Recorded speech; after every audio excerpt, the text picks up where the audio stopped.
Boa noite, galera. Então, estamos aqui hoje no segundo podcast do Renan Tem Placa. Hoje será um papo muito interessante. Acho que tá melhor que o primeiro, que tava a gente ali, né? Estamos aqui hoje com a pastora Ana, da Luterana, renovada. E é claro, aqui do meu lado, a minha companheira, Ana Lalau, né? Estamos em Oi, pessoal. Ana ao quadrado hoje aqui, né? Hoje é Ana em dose dupla. Então vai ser um papo muito gostoso sobre missões, experiências. E acredito que você vai ser muito edificado com tudo que vai rolar aqui. Antes de tudo, boa noite. Boa noite pra galera aí. Boa noite, pessoal. Prazer estar aqui de novo. Eu acho que vai ser incrível hoje, a conversa. Isso aí. Pastor Ana, tudo bem? Então, ótimo estar aqui, muito gostoso. Obrigada pelo convite. Sempre muito bom a gente poder falar algumas coisas do reino de Deus Legal. e principalmente missões, né? O meu coração já acelera, já bate. A Ana Paula aqui também é ligada em missões e a gente somos duas que amam a África, então Estou muito tem empolgada. muita coisa para falar. Já estamos planejando coisas aqui. Então, eu vou só dar o pontapé inicial, depois, claro, eu posso entrar aqui na conversa, mas então queria passar a bola aqui para a Lalau, então, de rolar uma conversa sobre o assunto aí, então. Fica à vontade. Obrigada. Então, estou bem empolgada para hoje, pastora, mas eu queria que a senhora contasse um pouquinho a sua história, sua experiência com o Senhor, o início de tudo, quanto tempo de ministério, família, enfim, de modo geral. Tá bom, bom. A minha história já é longa, né? Já tenho aí uma longa data. Eu tive a minha experiência com o Senhor mesmo quando eu tinha 14 anos. Eu fui criada num lar evangélico, minha mãe cristã, convicta. Mas com 14 anos eu entendi que eu tinha que tomar a minha posição e a minha decisão por Cristo. E dali sempre, em todas as decisões, grandes decisões da minha vida, eu sempre coloquei nas mãos do Senhor e deixei que o Senhor me direcionasse o que eu ia fazer. Foi assim com a minha profissão, eu fui fazer faculdade, eu tive a minha vida estudantil em Blumenau. Fui fazer faculdade em Florianópolis, eu sou dentista de formação, né? Me formei em odontologia. E na odontologia também conheci meu marido. Então, conheci o Paulo e aí vim morar em Criciúma, né? Eu sou de uma cidadezinha chamada Ituporanga, terra da cebola, bem no interior, bem pequena, mas vim morar em Criciúma e hoje já moro mais tempo aqui do que a minha vida antes, né? Então, eu e o Paulo já estamos casados há 39 anos. Então, esse é o tempo que eu estou em Criciúma, que eu moro em Criciúma. E quando nós viemos para cá, nós viemos para a Igreja Evangélica de Confissão Luterana. A igreja original lá de Lutero, né, de 500 anos, da qual eu sou parte, a minha família toda. E tínhamos aqui uma missionária norueguesa. E essa missionária norueguesa tinha uma peculiaridade. Ela era batizada no Espírito Santo, ela falava em língua estranha e ela traduzia o que ela falava. Uau. Ela tinha a tradução do que ela falava. Para mim, que vim de uma confissão luterana tradicional, aquilo eu sabia que existia, mas nunca tinha vivenciado assim. E aí, com ela, a gente começou reuniões de oração, a comunidade era bem pequena, e nós duas orávamos, né, para que Deus nos desse estratégia. Numa dessas nossas reuniões de oração, eu recebi também o Espírito Santo, e aí nós começamos grupos de estudos bíblicos nas casas, e ela começou um, eu comecei outro, e em pouco tempo a gente tinha 14 grupos, eu lembro desse número. Nossa. E ela teve que voltar para a Noruega para um ano, que era a regra da missão norueguesa, que ela voltaria. E aqui em Criciúma não era, na estrutura da Igreja de Confissão Luterana, a sede era Tubarão. Nós éramos só como se fosse uma congregação aqui, né? Tem outros nomes, né? Mas então a gente não tinha um pastor residente. O pastor era de Tubarão, que vinha eventualmente para cá. Então a gente tinha uma certa liberdade com relação aos cultos.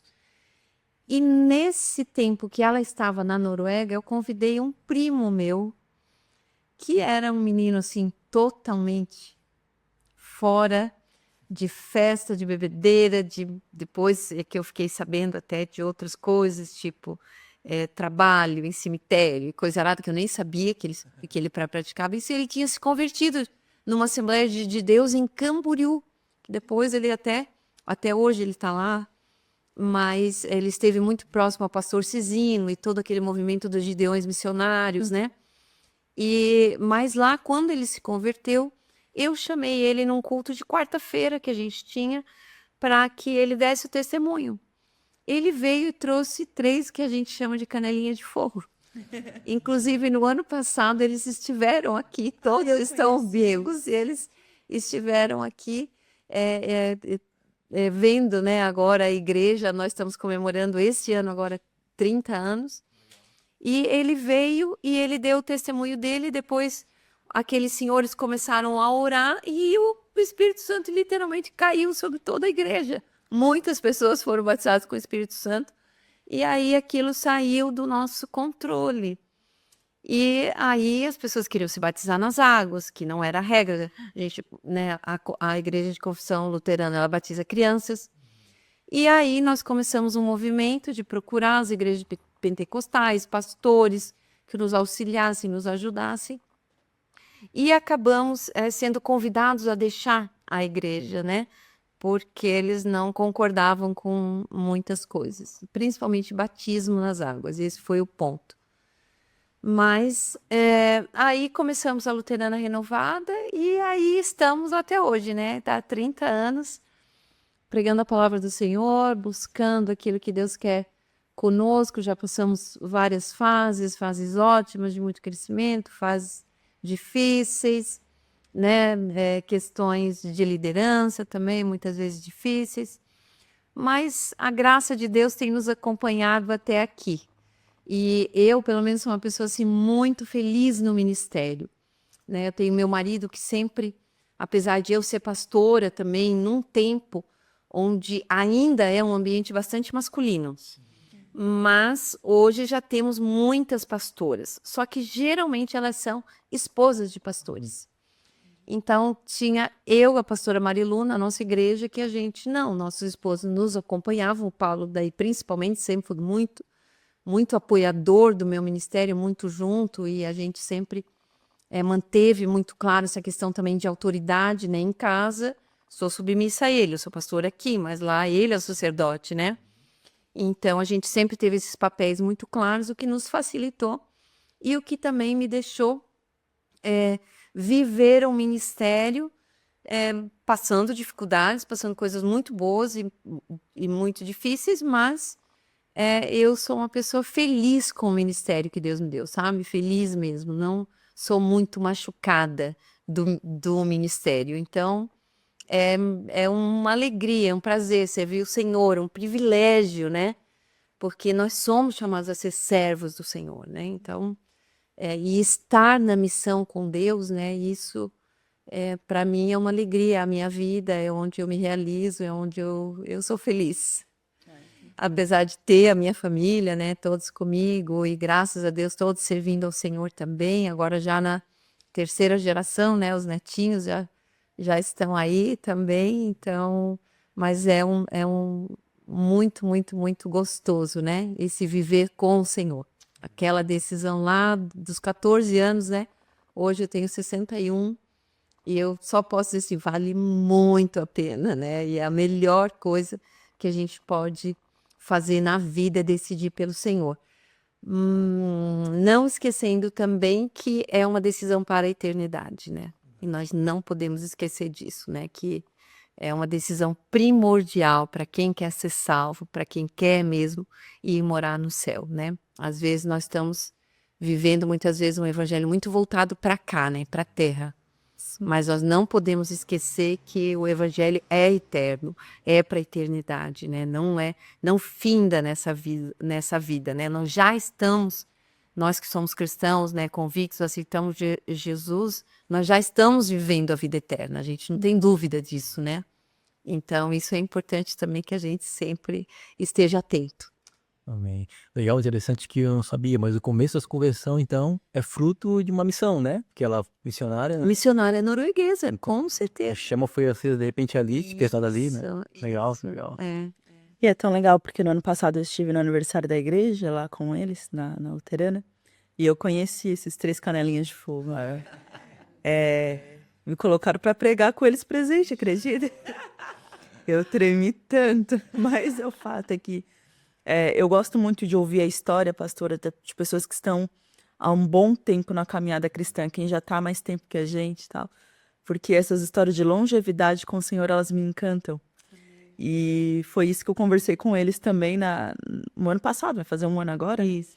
E eles alegres, cheios de planos e planos de missão, planos de avançar com o reino de Deus, e lágrimas nos olhos, e feliz de ver a igreja como a igreja estava, viva, vibrante. Então, assim, incrível poder conhecer esse lado da história que talvez muitos não conheçam, né? Porque a gente já tem como uma referência aqui na cidade. Eu sempre conto que minha adolescência na igreja e tudo mais, ia para o culto, terminava o culto de jovens, a gente comia alguma coisa e depois a gente ia para Best Car. Era o encontro de todos os ministérios de jovens, se não todos, mas um bom número, né? Então, Cenário, né? isso. E Foi, para acabar os cursos de jovens, a reunião era nós somos frutos da Best Car, obrigado. sozinha até pagode lá, com Eu e Poca e tudo mais. pão, né? Viu? Deu certo, olha, deu. Ó, que legal, é. Aquele tempo foi um tempo muito legal, né? Muito. E vários cultos de missões e, enfim, seminários e N coisas, né, pastora? Que com certeza eu fui muito marcada no meu coração sobre isso através do Ministério da Luterana Renovada. Amém. Né? Sou da Senge desde que me converti, mas como sempre tiveram uma boa relação, Sim, graças sempre tivemos contato e realmente sempre me abençoou demais. Então, poder ouvir esse lado da história, que às vezes a gente não sabia, né? Esses detalhes eu também não sabia. E tenho certeza que mais gente se alegrou em saber esses detalhes do início da igreja, mas também do início da caminhada da senhora. Isso. Isso é importante, como se fala, né? Pessoas assim que têm uma história longa, né? Vamos dizer assim, com a certeza absoluta do evangelho, da esperança no evangelho. Isso torna a gente mais maduro de certa forma, porque pensa assim, a gente que é jovem, né? Vamos colocar assim na caminhada aí. Qualquer coisinha às vezes já quer abandonar o barco, né? Às vezes a gente fala muito isso. Quantos que já passaram por nossos amigos que estão ao nosso lado e o primeiro desafio do evangelho, o evangelho é desafiador viver, né? E já desiste, né? Então, A vida é um desafio, né? Às vezes a gente fala o evangelho, mas quem vive fora do evangelho, para mim tem mais desafios ainda. perfeito. E então a certeza do evangelho, da esperança da eternidade, realmente é o que, vamos dizer assim, nos alivia, porque a gente sabe, vai ter aflição, né? Jesus falou isso. E histórias como essa, como a sua, só dá mais ainda um fôlego pra gente continuar, né? Isso, eu acho que isso é muito importante, porque às vezes a gente tende a olhar para aquilo que dá errado, né? Para quem se desviou, para quem era uma bênção, hoje não está mais. Mas não, tem muita gente que permanece, tem muita gente firme. Só que às vezes são histórias que não chamam tanto atenção, mas que glorificam a Deus, né? E isso é importante que a gente ressalte, que a gente conte essas histórias, porque é isso, a gente está aí para dizer, ó, vale a pena, vamos lá, vale a pena ser família do Senhor, vale a pena fechar a porta da igreja. Às vezes as pessoas se preocupam, mas eu tenho que dar atenção para os meus filhos, hoje tem assim um cuidado, né? Não posso quebrar a rotina, não sei o quê. E a gente, assim, foi aquele que foi abrindo caminho, os filhos dormindo no banco da igreja e os últimos a ir embora. Até hoje eu tenho essa dificuldade, qualquer igreja que eu vou, eu tenho dificuldade de não ser a última a sair, né? Porque parece que a gente tem que fechar a porta. Então, e assim, deu certo, meus filhos estão aí, graças a Deus, né? Firmes com o Senhor, querendo servir a Deus, servindo a Deus. Então, a gente já está investindo, né, na terceira geração, nos netos, e vale a pena, e é maravilhoso servir o Senhor, né? A história com Deus, ela é sempre linda, ela é sempre linda. Por mais que às vezes a gente passe momentos difíceis, mas o Senhor a gente, né, eu tenho muito tempo de caminhada, né, então quase 40 anos aqui, né, em Criciúma, então quanta coisa a gente viu, quanta gente a gente viu, e é maravilhoso, maravilhoso, maravilhoso mesmo. Que ótimo. E até me lembrei de uma reunião nossa enquanto o Reino Não Tem Placa, ali os líderes, e, enfim, faz já uns 3, 4 anos. Foi inclusive na Igreja o Lugar, e foi um momento assim delicado, que havia acontecido uma questão com algumas lideranças, e nós estávamos lá conversando e pensando como que a gente poderia ajudar, porque algumas ovelhas estavam nos procurando. E eu lembro do sentimento que a gente teve aquele dia, de tipo assim, nossa, que sério isso, né? Nós estamos no início da jornada e olhando, né, o resultado da vida das pessoas, na vida do povo de modo em geral, e como a gente ficou marcado com isso, sobre a responsabilidade de ser fiel até o fim, né? E hoje é muito animador, a gente está aqui com a pastora dizendo assim, eu sou feliz no ministério. 40 anos praticamente, eu sou feliz e realizada no ministério. Então isso é um selo muito importante assim para os nossos corações. E a gente está só começando. Ô, pastora, e não sei se ela vai falar alguma coisa, mas sobre missões ali. Vamos contar aí uma história Eu dele. ia dizer isso, eu quero saber de missão. Só Quando começou? sua primeira... Quando começou? Eu acho que a primeira missão foi Criciúma, eu ter vindo para cá, né? Foi a primeira missão, que também era um lugar que eu não conhecia, que eu vim, né? Uma cultura diferente, porque quando eu cheguei aqui, eu tive um certo choque cultural, porque em Blumenau, onde eu estudei, meu colégio era evangélico, então a gente tinha uma grande parcela da população que era evangélica. E quando eu cheguei aqui, o que tinha de evangélico praticamente era a Assembleia de Deus, né? Então foi bem diferente. Hoje, assim, eu vi em Criciúma realmente o evangelho transformar a cara da sociedade, né? Isso aconteceu aqui. E é maravilhoso isso, né? A gente poder ver hoje tantas igrejas, como algumas pessoas criticam, mas que bom, né? Que bom que tem várias igrejas, né? Tem igrejas sérias, tem pastores sérios, tem gente realmente trabalhando pelo reino. Mas eu não sei se aonde eu posso dizer assim, começou isso, né? Mas eu lembro de ter lido, já na minha adolescência, ali uns 16 anos, ter lido alguns livros, por exemplo, Asas do Socorro, né, do Jim Elliot, que foram mortos pela tribo que eles, né, onde eles pousaram, que eles achavam que dava para ter contato, e depois, algum tempo depois, então a esposa dele, né, conseguiu esse contato e evangelizou aquela tribo. Então essas histórias sempre foram George Miller no orfanato.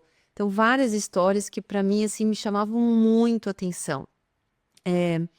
O Rembrandt também, que na época da cortina comunista, a cortina de ferro, né, que era proibido ter Bíblia e pregar o evangelho nos países da antiga União Soviética, e depois toda ali a Alemanha Oriental e tudo mais. Então, que é o começo do Portas Abertas, né, e tudo isso. Então, essas histórias sempre me marcaram muito. E eu lembro, assim, que me marcaram profundamente, né? Teve uma frase que ele falou uma vez, o Rembrandt, ele diz assim: ainda que Cristo não fosse perfeito, eu quero servir esse Cristo. E ele ficou preso, ele ficou em prisão como comunista 14 anos. E aquilo me marcou muito.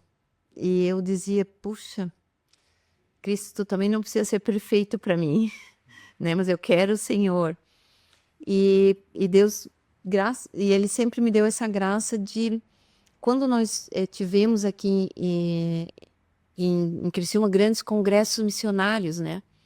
Então acho que a primeira viagem assim realmente missionária no formato assim de missões, eu fui para a Inglaterra em 2001, naquele movimento das conferências missionárias, e depois de 2000 até 2010, nós sempre recebíamos, nós enviávamos, nos primeiros anos, foi 3, 4 anos, mas os ingleses continuaram a vir para cá todos os anos até 2009.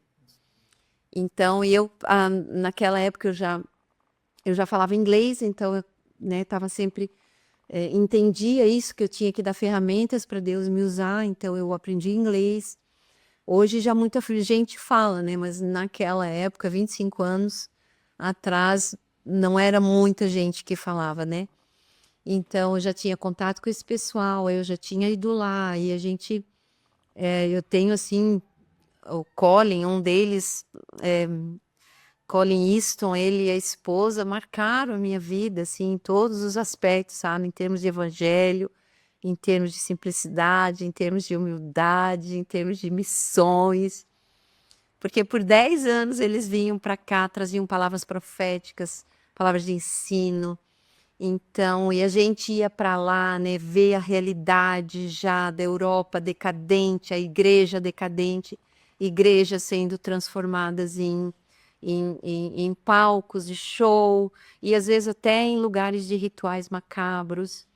Eu lembro de ter ido lá numa igreja enorme, linda, numa cidadezinha chamada Nesbra, que o filho do pastor Ulisses, né, o Anderson, esteve lá. Eu lembro que eu fui lá visitar e tinha uma igreja assim enorme, linda, com uma baita estrutura, e havia só umas 13 membros, idosos, velhinhos que iriam morrer e não tinha igreja para continuar naquele prédio que a gente chama de igreja, né, no templo. E as igrejas que estavam começando estavam se reunindo em salas alugadas ou em escolas ou em lugares assim. Então eu já tive daí esse contato muito forte com essa realidade. E em 2006 eu fui a primeira vez para a África. E por mais que existe necessidade no mundo inteiro, né? Quando eu fui para a África, aí a minha vida, eu sou apaixonada, minha vontade é morar lá. E eu digo para os meus filhos, eu gostaria de morrer lá, não me tragam de volta. Quero ficar lá, porque é um povo incrível, incrível, incrível. E eu tive algumas experiências, eu fui a Moçambique algumas vezes, não me lembro quantas, mas numa dessas vezes, eu lembro que quando eu cheguei lá, eu chorei muito. E a minha impressão é que eu estava assim, chegando em casa com o meu povo. Então,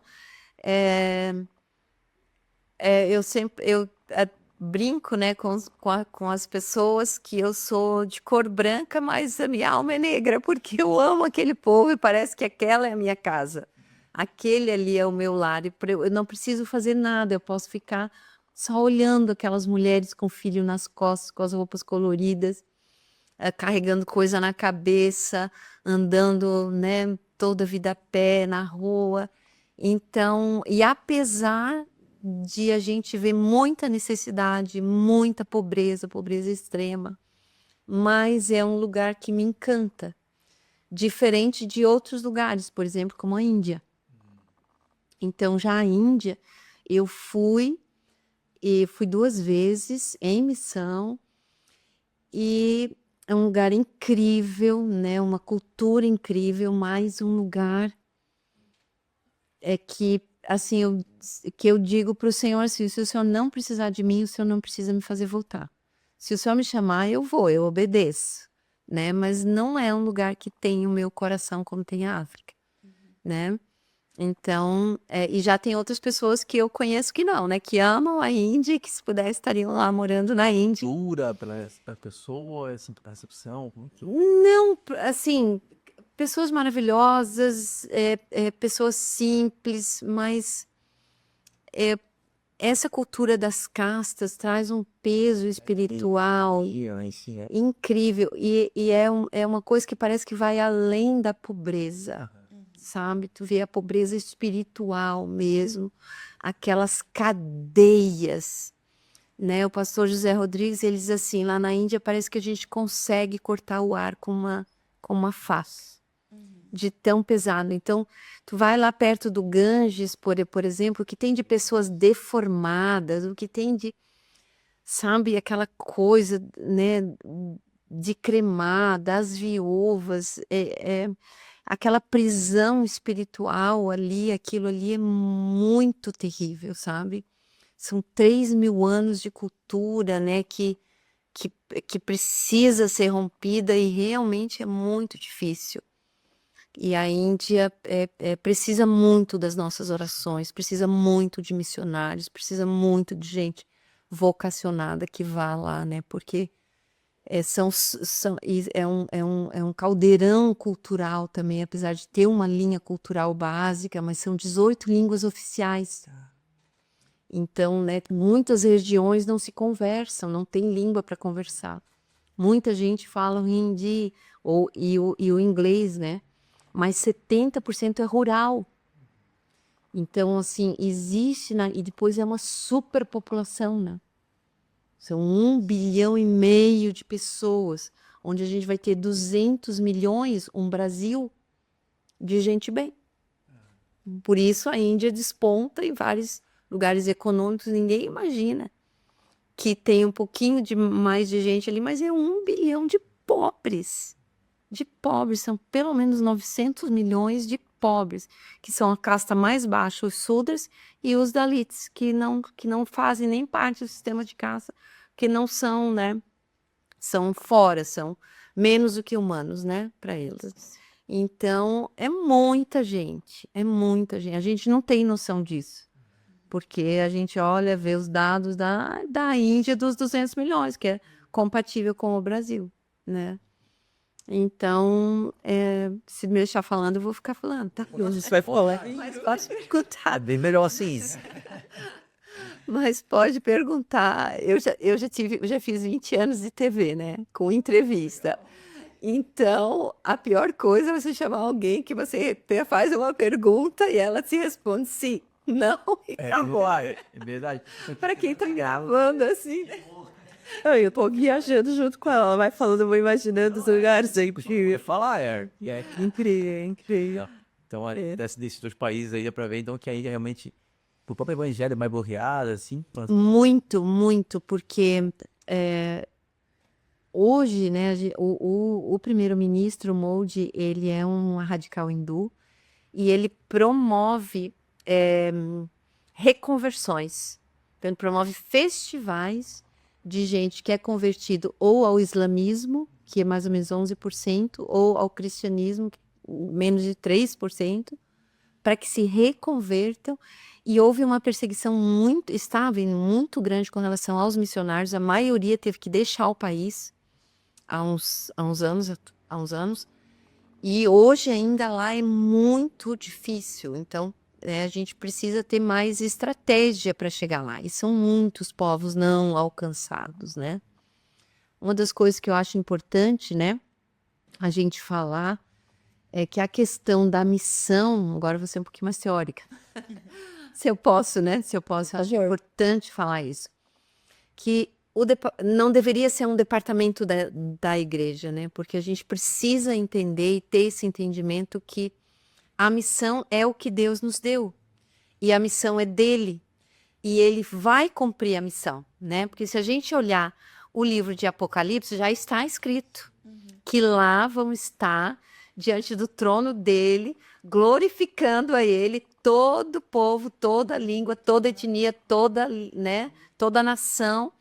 Quer dizer, a missão vai ser cumprida. E aí, qual é a nossa decisão? A gente vai se juntar a ele ou a gente vai fazer o que a gente quer? Né? Então, missão não devia ser um departamento, devia ser o coração da igreja mesmo, em todos os sentidos, pulsar. Não que todo mundo tenha que ir, porque a missão também é aqui, né? Há missão aqui. E eu lembro que desde lá, 2011, quando eu tive com o Maisel Rocha, um avivamento em missões de novo, né? Eu lembro que eu dizia assim, eu queria 10% da igreja, porque alguns membros da igreja começaram a dizer assim, agora tu só fala em missões, apesar de que era um culto de missões por mês. Agora é só missão, agora é só missionário, agora tu só fala disso. E eu dizia, gente, não, 90% da igreja pode ficar aqui, eu só queria 10%. Só queria 10%. Então, resumo, se eu tenho uma igreja de 500 membros, eu gostaria que 50 fossem enviados e que os 450 sustentassem esse missionário. Não é difícil. Nós temos todas as condições para completar a grande comissão. Hoje, tecnologicamente, tudo a gente poderia fazer. Hoje a gente não faz porque a gente não quer. E outra coisa que eu acho muito importante é que a gente tem gente, a gente tem dinheiro, a gente tem tudo que a gente precisa para completar a grande comissão. O que nós não temos é a estratégia. Nós falhamos como igreja nisso, né? Por quê? Porque até hoje nós temos povos não alcançados. Quando a gente vai falar de missão, alguém logo fala, mas aqui tem gente que precisa ser alcançada. É verdade, que o meu vizinho precisa também, mas ele não é um povo não alcançado, ele é um povo não evangelizado. Ele tem todas as condições de ser evangelizado, até sozinho, se ele quiser. Só ligar a televisão, ver o podcast, né? Abre as redes sociais, segue alguém aí. Então, ele tem condições de ser evangelizado. Mas ele, né, não quer ou não alcançou, claro, precisa alguém. Ele conhece alguém que é cristão, né? Agora, nós temos milhões de povos não alcançados, que não tem entre 5.000 pessoas, por exemplo, não tem ninguém cristão que possa ser exemplo, que possa dizer, nós temos milhões de pessoas que não sabem quem é Jesus, não conhecem a história do Natal e da Páscoa, né? Essa é uma realidade. Para o nosso mundo ocidental, não é. Mas se a gente olhar a Índia com esse 1,5 bilhão de pessoas, e uma China com mais 1,5 bilhão, nós temos 3 bilhões de pessoas. Onde a China já está se tornando a maior igreja cristã. Só que ainda é muito pouco, em torno de 150 milhões de pessoas. Ainda existe ali, né, 1,350 bilhão que precisam ser evangelizados lá, que tem algumas línguas diferentes, culturas diferentes e tantas coisas. E existem muitos povos que não têm o evangelho na língua deles. E tudo que se faz de missões transculturais, vou colocar isso, missões transculturais, hoje no mundo ainda, todas as Bíblias que são ofertadas, só uma vai para povos não alcançados. Nós.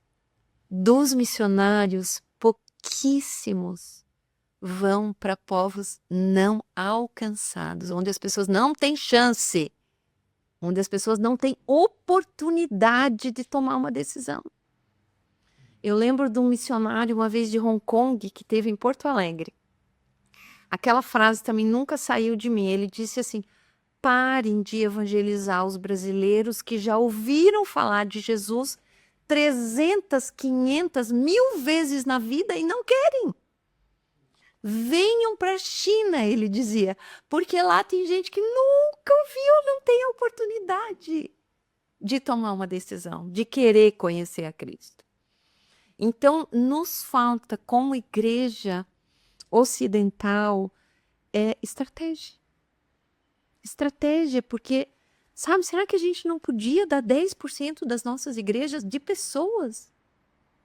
Ô pastor, e a senhora acha que essas novas tecnologias que nós temos agora, inteligência artificial e tudo mais, não são uma boa ferramenta para a gente começar a alcançar esses idiomas, línguas, dialetos? Há uma grande esperança no meio cristão, missionário, para isso. Para que o tempo, né, de se traduzir uma língua, ou de se reconhecer uma língua e traduzir a Bíblia, 20, 30 anos, geralmente, porque a língua, ela não é só uma maneira de se expressar.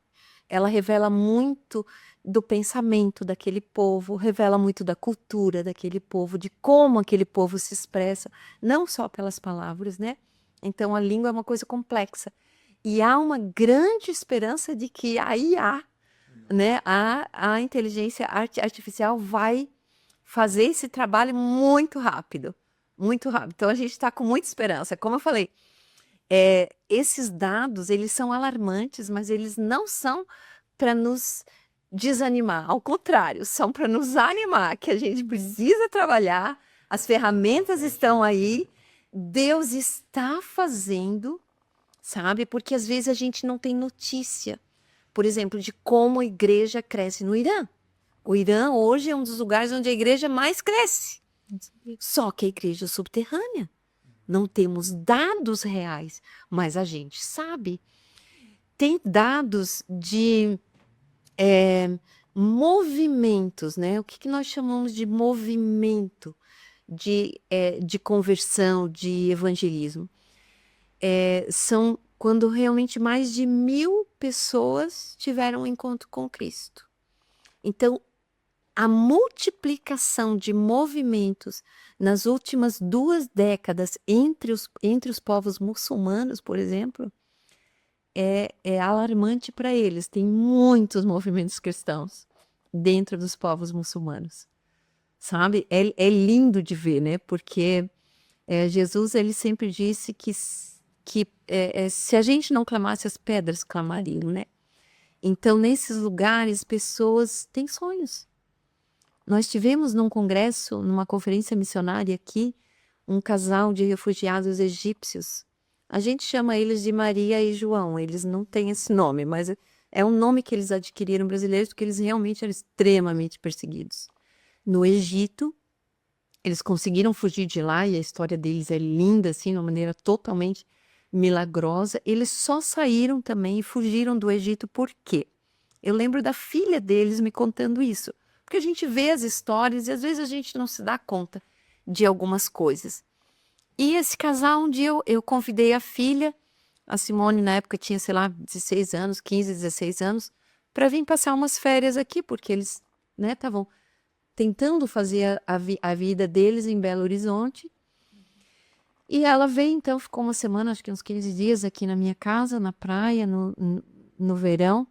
E um dia a gente conversando na varanda, ela disse, pastora, porque a senhora sabe porque o meu pai e minha mãe vieram para o Brasil, né? Porque se as pessoas que estavam nos perseguindo lá matassem nós 4, porque era ela e ela tinha um irmãozinho, né? Se realmente o pessoal matasse nós 4, não teria problema, a gente não teria saído de lá. Mas meus pais sabiam que iriam matar eles e iriam criar eu e o meu irmão no Islã. Então, isso era inadmissível para eles. Meu Deus. Então, por isso, eles viveram fugindo, eu acho que 12 anos no Egito. Quando não tinha mais para onde fugir, é que eles vieram, então, para o Brasil. E, pasme, como brasileiros, hoje eles passam 6 meses lá, 6 meses aqui. Voltaram para o Egito, trabalham com egípcios e com sudaneses.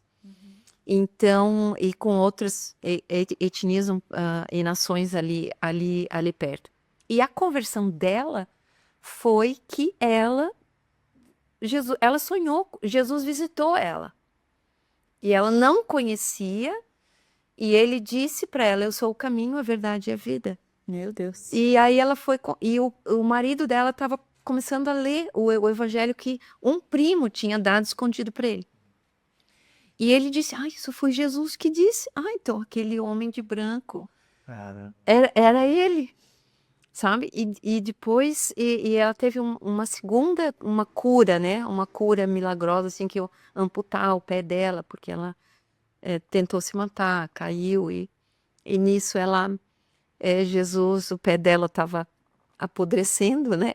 E aí Jesus veio e curou ela, e ela falou também, agora eu não me lembro, ele falou mais alguma coisa, sabe, para ela, não me lembro exatamente qual é a passagem. Para ela. Isso lá no Egito, no caso? Lá no Egito. Foi onde ela se converteu, ela e o marido, e daí tiveram os filhos. E ela tentou fazer parte da igreja egípcia, da igreja copta. Mas o sacerdote copta disse, por favor, não venha para aqui em igreja, porque eles podem ser cristãos, mas eles não podem converter muçulmanos. E lá, o muçulmano, na sua identidade, está escrito a sua religião. E você não pode mudar. Então, o que estava acontecendo? Os filhos dela, o que eles estudaram a escola permitia que eles fossem, mas sem papel. Então, eles nunca iriam se formar, ter uma formação. Porque se ela fosse fazer a identidade deles e acertar os papéis, ela teria que colocar que eles são muçulmanos, eles são de família muçulmana. Num caso assim, são presos ou são mortos direto? Já são. Normalmente é a família que persegue, a família dela perseguia, a dele não, a dele meio que anulou eles, não quis mais saber, deserdou tudo, né? Mas a família dela não, perseguia. Aí se eles forem julgados, eles vão, né, podem ser mortos. E às vezes os próprios familiares matam, porque na lei da Sharia do Islã pode, porque eles desonraram, eles se tornaram infiéis, são traidores, vamos dizer assim, né? Do Islã.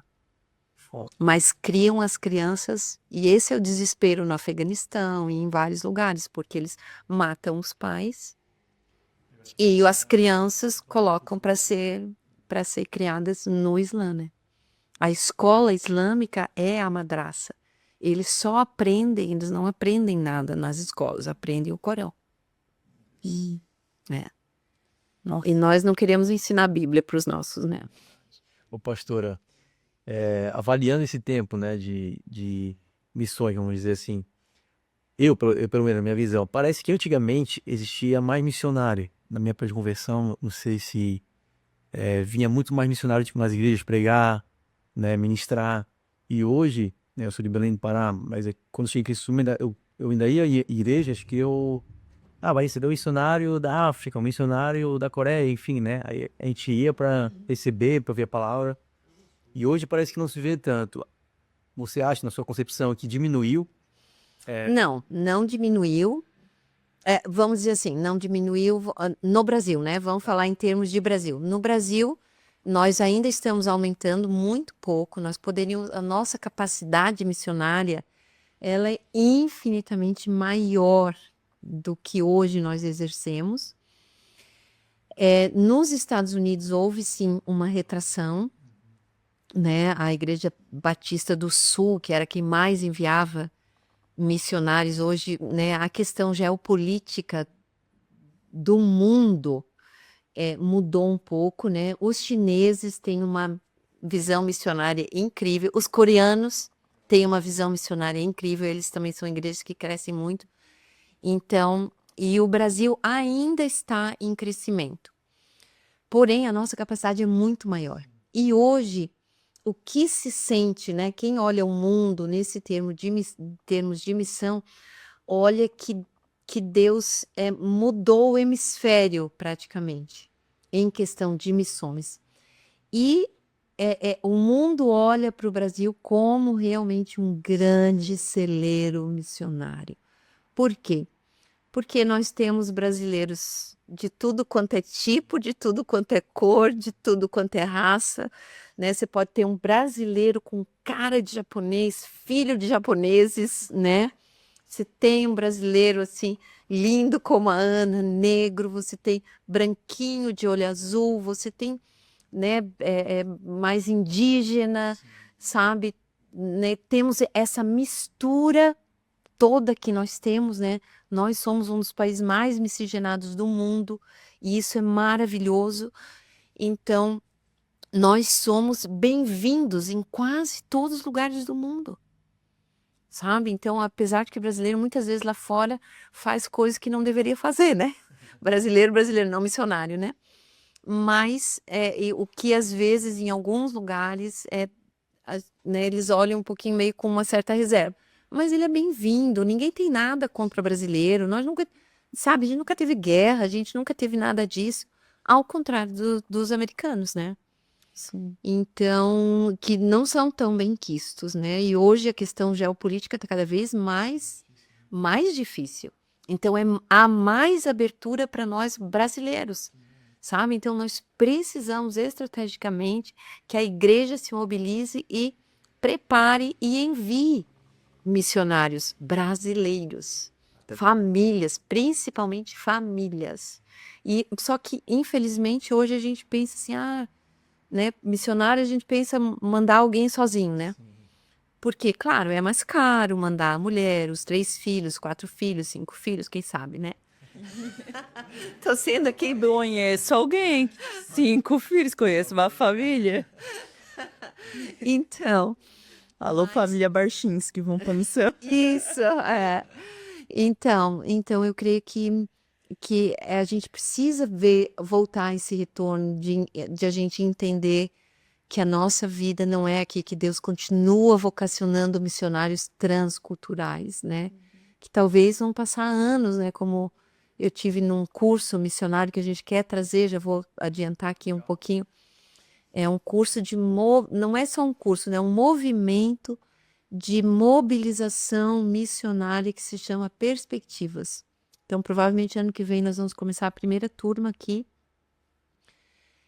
do Perspectivas para trazer esse conhecimento, sabe? Quando a gente pega o mapa mundi e a gente vê a concentração na famosa janela 1040, né? De quem já viu missões, e o quanto que vai, né?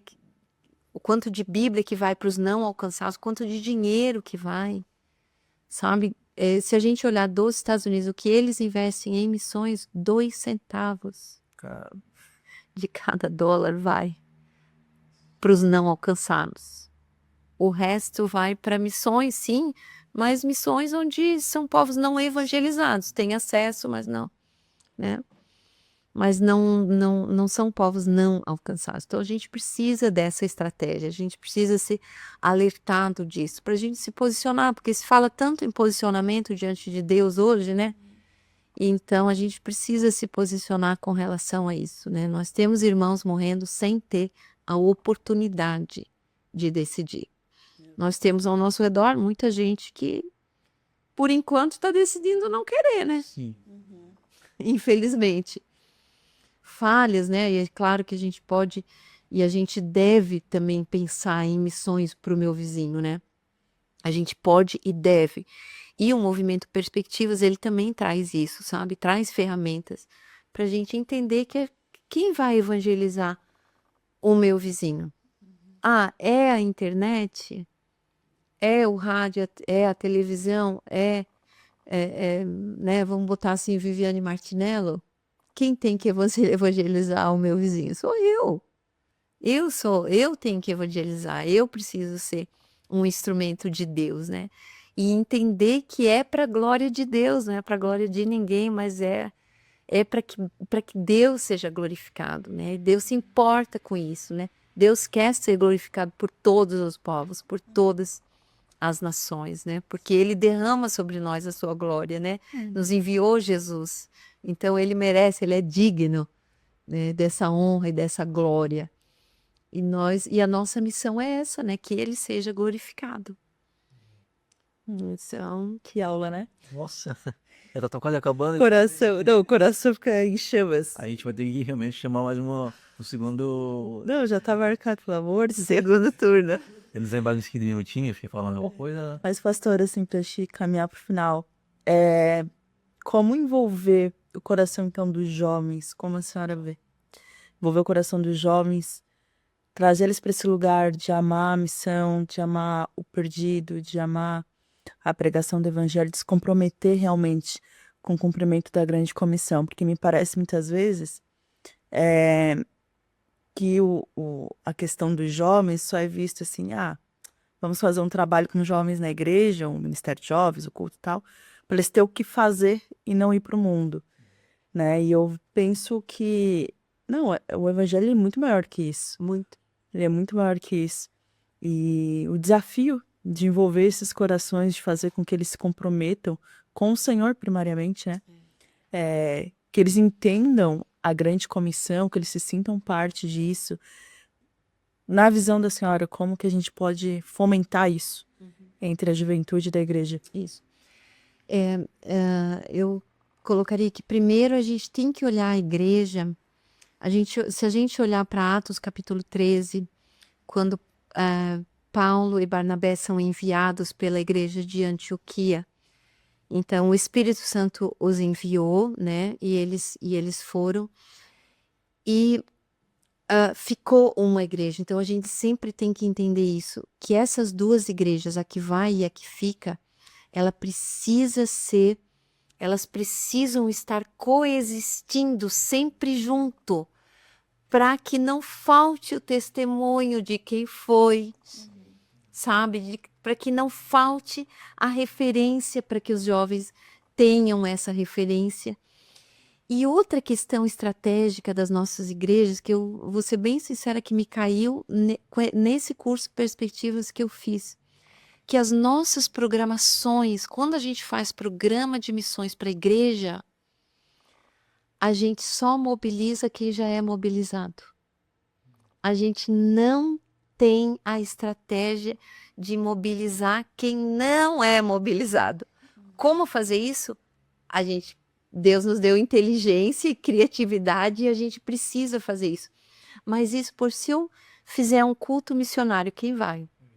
Quem ama missões. Quem não ama, não vai. Então, a gente tem que inserir missões no cotidiano da igreja, né? Calendário. Um minuto missionário, sabe? Todo culto, um minuto missionário. 1 minuto. Sabe por que não? Em 1h30, 2 horas de culto, a gente tem 1 minuto para falar de um país, de uma realidade e fazer uma oração. Não precisa muito mais que isso, Sim. né? Então, para que isso vá sensibilizando aqueles que não são sensibilizados com comissões, né? Que não têm noção desses dados alarmantes, né? De que tem gente que nem sabe que tem pessoas que nunca ouviram falar de Jesus, né? Eu lembro que a gente o meu marido é empresário, então a gente tem uma empresa de trading, né? De comércio exterior. Então eles falavam, por exemplo, com o pessoal da China, né? Por que o feriado de Natal? O que é isso? Ah, vocês têm aí o que é isso? Né? Ou o feriado de Páscoa, né? Até porque nesse ramo os horários e tudo é diferente, né? Porque eles funcionam e aquelas coisas todas. Então, assim, puxa, choca a gente, né? Saber, puxa, quem é? Nunca ouvi falar, né? Quem é? O que é isso? Então, isso é muito importante, só que a gente precisa ir sensibilizando aos poucos. E não adianta a gente fazer um programa missionário que só vai quem gosta, quem já é mobilizado, quem tem o coração. A gente tem que inserir de uma forma criativa, amorosa, para que a pessoa se sensibilize, né, aos poucos. É uma gotinha de cada vez, sabe? Para que aquilo chame atenção. Vai chamar a atenção de um, que de repente vai trazer mais alguma coisa, né? Vira um dia, por exemplo, né, alguém vem com um traje. Ah, esse é o traje desse país. Nesse país é assim, assim, assim. Vamos orar por eles, né? Ou contar a história. Nós tivemos esses dias, na Páscoa, nós tivemos missionários de Criciúma que estão na Indonésia, né? O Ricardo e a Alicia, com seus 2 filhos, né? Estão lá, ele é técnico de futebol, então tem escolinhas de futebol, porque a Indonésia é o maior país muçulmano do mundo, né? Ninguém se toca disso, mas a Indonésia é o maior país muçulmano do mundo.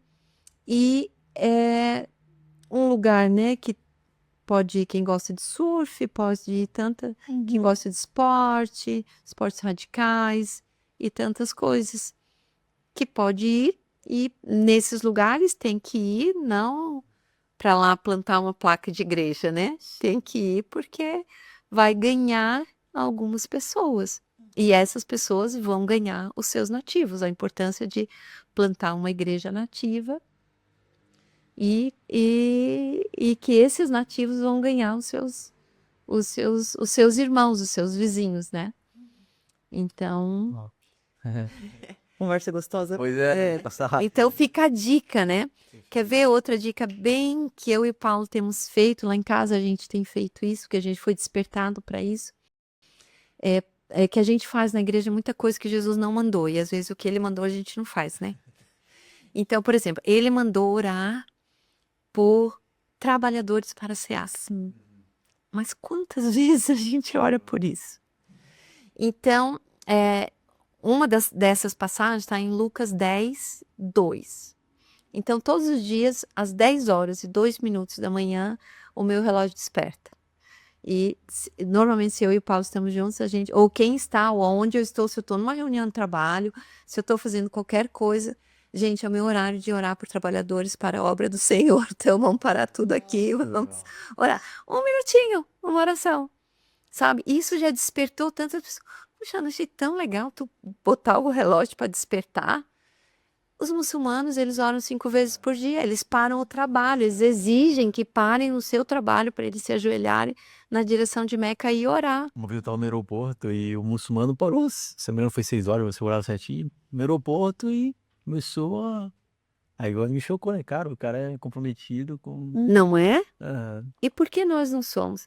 Então, né, 1 minutinho por dia, a minha família, nós temos orado por trabalhadores para a seara do Senhor, né? Para que Deus nos mobilize, nos use, mas que Ele também chame e as pessoas entendam que Ele está chamando, né? Porque às vezes os nossos ouvidos estão tampados para aquilo que Deus está gritando para a gente, né? Verdade. Então fica a dica, né? De coisas pequenas para mobilizar quem não é mobilizado, para que essa chama realmente possa chegar lá. Porque quem faz a obra, Ana, é o Espírito Santo. Amém. Então a gente tem que contar com ele, né? É ele que faz a obra. A gente precisa estar disponível, a gente precisa ter estratégia, a gente precisa ter conhecimento, a gente precisa estudar, né? Estudar os povos, estudar tudo isso, mas quem faz a obra é o Espírito Santo. E a gente precisa confiar nisso, né? Amém. acho que no final aí então, só dentro disso que a pastora falou, uma vez eu li um livro do Hernandes Dias Lopes que ele falava sobre isso. Alguns pontos de uma igreja morta, né? Uma igreja morta quando não tem missão, ou melhor, quando não tem missão, uma igreja ela se torna morta, porque a missão, de certa forma, ela é o coração da igreja, né? A igreja, a gente levanta uma igreja, levanta membros, mas tem que ter ali, não um departamento em si, mas a igreja tem que estar voltada para a missão. Isso é muito interessante, porque às vezes a gente pensa assim, vamos aumentar, multiplicar a igreja aqui na região, né? Enfim, amém. Também, tá joia, não tem problema. Mas se a gente... Desde que não perca. Isso. Lembra, caiu muito a minha ficha também isso, né? Nós, como liderança de igreja, a gente precisa entender dessa igreja local e a igreja que a gente chama glocal, né? Que é global e local. Então, a local e a global, elas precisam caminhar juntas, estar juntas. E ter essas duas igrejas caminhando juntas. Né? Porque, cara, eu paro pra pensar, quantas vezes eu ouvi na igreja alguma palavra, né? Algum tema sobre missão. Difícil. Até Muito falando aí, eu fiquei agora, caramba, e é verdade. É um tema que precisa ser realmente batido na tecla. É engraçado porque a fé cristã ela é uma fé essencialmente proselitista, né? Então a gente precisa pregar o evangelho, a gente precisa anunciar a verdade que nós cremos, porque senão nós não estamos exercendo a nossa fé. Que a nossa fé exige o compartilhar, não que a gente vá empurrar a goela abaixo, mas o compartilhar da fé é algo que é essencial dentro do cristianismo. Não tem como dissociar o cristianismo da pregação, porque a gente exerce aquilo que nós cremos sempre que nós estamos compartilhando dessa fé, né? Indo por todo mundo, pregando o evangelho a toda criatura. Então, e ensinando a guardar tudo aquilo que Cristo nos ensinou. Então, realmente é algo assim que é de arder no peito, mas é uma preocupação, não uma preocupação, mas é algo que a gente tem que pensar como igreja. E amanhã no culto de jovens já vai ter o Minuto Missionário. Isso. E às 10 da manhã eu vou orar também. 10:02. 10:02, pronto. Abençoa, já somos mais gente, porque, meu Deus, é sobre isso. Pastor, antes de encerrar aqui então, acredito mais alguma coisa, podemos ficar tipo final. Não, eu já vou marcar a data da próxima. Não, com certeza, fazer o convite, até para falar do próprio curso ali. Do curso. Fiz o convite para fazer, de que a gente um dia um podcast só sobre o curso, falando e legal. Não fica à seria vontade, tá? A gente está aqui aberto para isso.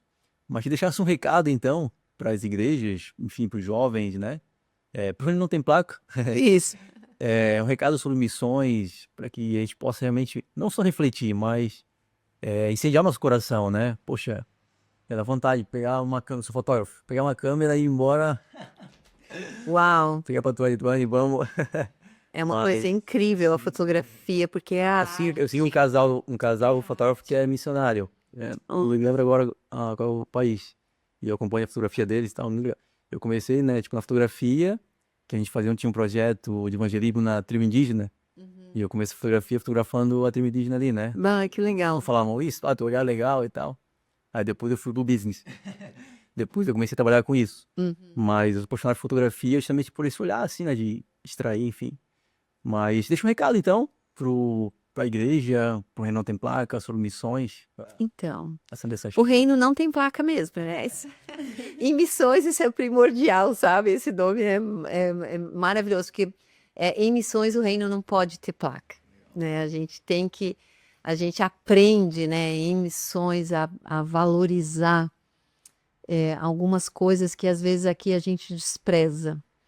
Por exemplo, quando eu fui para o Iraque, quantos minutinhos tem? Não, fica à vontade. Fica à vontade? Tá, então tá. Posso contar mais uma história, então? Pode. Eu fui para o Iraque com 14 mulheres brasileiras, né? E a gente foi visitar igrejas no Iraque. E algumas delas eram católicas. Então, e aí eu lembro que eu já sempre tive uma visão assim, né? Um pouquinho mais, mas tinha algumas mulheres comigo que eram de todo o Brasil que ficaram escandalizadas, assim, né? Mas aqueles católicos estavam lá sendo perseguidos, imagina, Iraque, né? Sendo perseguidos, tendo assim que se cuidar, de viver em vilas exclusivas, praticamente. Muitos deles tinham seus comércios queimados, roubados, porque são cristãos, né? Num contexto muçulmano. Então, muito difícil mesmo, né? Mas eles estão lá. E pensa numa igreja alegre, que a mulherada dançou, brincou, se alegrou e tal. Aí fomos visitar um convento que era muito antigo, né? Cavado na rocha, então você não enxerga de longe ele, né? Porque ele é na rocha onde eles sempre se esconderam por ali. E embaixo, daí já tinha uma construção e naquela época, estavam recebendo muita gente vindo de Bagdá. Era no norte, né, do Iraque, o Kurdistão, e tinha muita perseguição em Bagdá. Inclusive, a gente foi numa moça, a Maria, nunca vou esquecer dela, né, e do lugar onde a gente foi, lá na casinha dela, que ela e o marido receberam um envelope com 2 balas pregada na porta dela quando eles chegaram do serviço, e dizendo que aquelas balas eram para eles. Então, que eles deixassem a casa. Era uma casa própria. Ele já tinha sofrido um atentado, tinha alguns estilhaços de um atentado na oficina onde ele trabalhava. E eles simplesmente pegaram alguns documentos, algumas coisas e fugiram. A casa deles provavelmente vai ser dada para algum muçulmano. E eles fugiram. E a gente foi lá para tentar, assim, dar um microcrédito para ele, né, começar as coisas dele. Mas a gente foi nesse mosteiro e os padres, como muitos tinham estudado na Itália, então o italiano e o português, naquele contexto de língua árabe, de língua curda, que ninguém sabia nada, a gente se entendia com eles. E a felicidade deles, né, de a gente estar ali, a maneira como eles nos receberam, fizeram um banquete, sabe? E a gente se sentiu assim num filme da Idade Média, sabe? Naquele lugar. Mas de a gente quebrar alguns dos nossos preconceitos, né? E lá a gente se sentia completamente irmãos. Apesar de termos diferenças teológicas, termos coisas inegociáveis, né? Com os católicos aqui no nosso contexto, né? Mas naquele contexto a coisa muda, né? Então, que a gente possa, né, lembrar que existem irmãos perseguidos, deslocados, que não temem a morte, né? O testemunho agora dos parentes daqueles que foram decapitados pelo Estado Islâmico, que está fazendo acho que uns 10 anos agora, né? Então, o testemunho daquelas mulheres, daquelas mães, daquelas esposas, né? a honra que elas sentiram de eles serem martirizados, né? Então, é que isso possa mexer com o nosso coração, né? Que a gente possa entender que a Igreja de Cristo é maior do que o nosso show aqui no Brasil, né? Então, ela é bem maior que isso e ela realmente, essa parte do show, ela é muito pequena em todos os aspectos, né? Ela é pequena em espiritualidade e ela é pequena em termos de volume mesmo, né? Do que é a Igreja de Cristo em todo o mundo, né? E que nós precisamos entender o quanto nós precisamos glorificar o nosso Deus, o quanto a nossa vida precisa ser gasta para isso, o quanto a nossa vocação não é para nós, mas é para o reino. E o quanto, né, a minha família não é minha, é de Deus. O quanto realmente é verdade aquilo que eu falo, que tudo é do Senhor, né?